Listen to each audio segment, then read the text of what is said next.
আলহামদুলিল্লাহ, আমি আমার সৎ ছেলেকে নিয়ে ঈদের প্রথম নামাজ আদায় করলাম। মাহিন, আমাকে নিয়ে তোমার ঈদের নামাজ পড়লাম, কেমন লাগলো? বাবা তুমি আমাকে কেন সৎ বললা? এই, আমি কি তোর জন্ম দিছি? দেখেন, ওর এনে আমি নামাজ পড়তে গেছি, আমার কত ঘৃণা লাগছে জানেন? আমি বয়স আমার কত, এই ছোট বাচ্চারা আমি নিয়ে গেছি, এত বয়স্ক বাচ্চা নিয়ে গেছি, মানুষ আমার করে আপনি নিজের ছেলে, এই তো আমার নিজের ছেলে।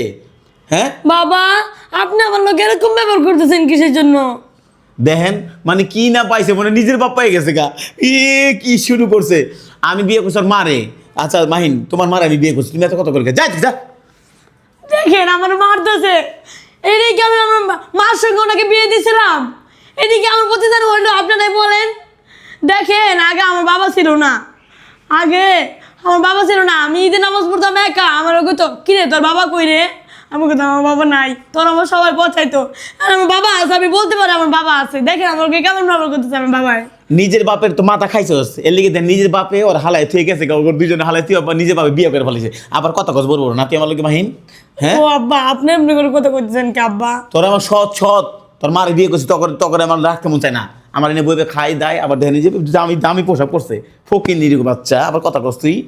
আল্লাহ, ও আল্লাহ, আপনি কি দেন না? আল্লাহ দেন, আমার আব্বা আমার পর করে রয়েছে। আল্লাহ আমার মারে বিয়ে করে দেন, আমার লোক এরকম ব্যবহার করে। আল্লাহ আপনি দেন না। আল্লাহ আল্লাহ, ও আল্লাহ আপনি কত দেন না। ঢং জানে গাইস। দেখেন, আমি বিয়ে করছি ওর মারে, আমার এনে জানেন আমার কতটা লজ্জা লাগে, 2 বাচ্চা নিয়ে বিয়ে করছি, মানুষ আমার রাস্তাঘাটে থুতু দেয়, আবার এই যে তোর মতো তোর যে বয়স, অত 9-10 বছর বয়স বাচ্চা, দেন ওর এনে আমার ঘুরতে আমার কতটা লজ্জা লাগে। বিয়ে করছি মাত্র 2 মাস, 10 বছরের বাচ্চা আমার আব্বা করে রাস্তা ভিতরে এক করে দিয়ে থতামে গেলাম বেয়াদব। কে আব্বা? আপনি আমার আব্বা, আপনি আমি আব্বা করে ডাকবো না? নিজের বাপ তো খাইয়া লাইছিস মাথা, আবার আমার এত কথা মুশকিল লিগা। কে আব্বা, আপনি এমনি করে কথা কইতেছেন কে লিগা? আপনি আমার মার বিয়ে করতেন, আপনি বলেন। দেখেন, আমি বুঝতেছি না ওরা আমার কি পাইছে। ওই মাহিমাটা রাস্তায় গেলে আব্বা আব্বা আব্বা করে ডাকে, আর এটা আব্বা আব্বা করে ডাকে, মানে জীবনে তো বাপের লোক নামাজ পড়ছ নাই কোনদিন ঈদের?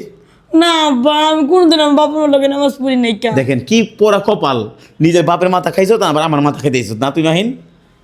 কথা কম কবি, কে কথা কম আব্বা? কবি। আমার আপনার রাস্তায় মতো বাপ আমি কবি না, কামু। এক থাপড়া হই করলাম, আমার বাপটা বিনা আছে ঈদের দিন তো না করে দিলাম। দেখেন আমার আব্বা আমার মারতেছে, যারা আমি বিশ্বাস করে আমার মার লোকে বিয়ে দিলাম, সে আমার লোকে খারাপ ব্যবহার করতেছে। আপনারাই দেখেন। আল্লাহ দেখেন, আমি ওর মারে বিয়ে করছি, এখন ওর এ নিয়ে মনে কোনো আমার রাস্তাঘাটে এত বড় বাচ্চা যে আমার আব্বা করে ডাকে, আমার কেমন লাগে লজ্জা কোন? আমার খুব খারাপ লাগে গাইজ। আমি আমার এতটা লজ্জা লাগে, আমি কোথাও মুখ দিতে পারতেছি না। মাহিন, আজকের পর থেকে আমার বাপটা বিনা, ঠিক আছে? আপনারা দেখেন। আল্লাহ আব্বা, আপনি এরকম ভাবে কথা করতেছেন কিসের জন্য? আপনি আমার মাকে বিয়ে করছেন, তাহলে আপনাকে আমি আব্বা করে রাখবো না? আপনার মারে বিয়ে করছি, আপনার আমি জন্মদিন নাই। দেখেন কত কথা কি সাজে বাবা গো। কেন লিগা? আপনি আমার সৎ বাবা হয়েছেন তো কি হয়েছে? আপনাকে আমি বাবা হিসাবে মেনে নিচ্ছি না, আপনি আমাকে ছেলে হিসাবে মেনে নেন।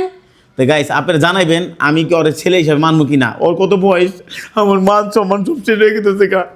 আমার এতটা লজ্জা লাগে ওরে মনে করেন রাস্তাঘাটে নিয়ে যেতে। মাহিন, তুই আজকের পর থেকে আমার বাপটা কিনা, ঠিক আছে? কে আব্বা?